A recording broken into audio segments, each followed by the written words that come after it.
Uwitwa Pep Guardiola yasezeye kuri Manchester City nyuma y'imyaka 10 atoza ikipe ku kibuga cya Etihad. Uyu mutoza w'umunyakatalonya asoje ibihe by'amateka asize atwaye ibikombe 20 harimo na UEFA Champions League ye ya mbere mu mateka ya Manchester City. Ibi byatangajwe nyuma y'uko ikipe ye itakaje igikombe cya Premier League kikegukanwa n'ikipe ya Arsenal. Pep Guardiola yavuze ko nta kintu gihoraho, agaragaza ko igihe cye muri Manchester City kirangiye nubwo azakomeza kugirana umubano mwiza n'iyi kipe ndetse n'umujyi wa Manchester.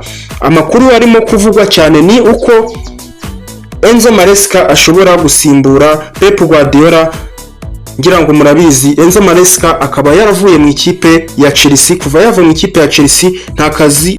Uyu Enzo Maresca wahoze ari umwungiriza wa Pep Guardiola muri Manchester City bivuga ko ari we wamaze kugirana amasezerano y'ibanze n'iyi kipe mu kuyitoza imyaka 3.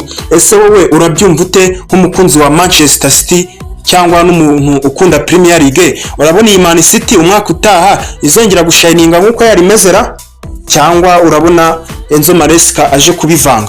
Ngewe ndi Tuyisenge Iberi.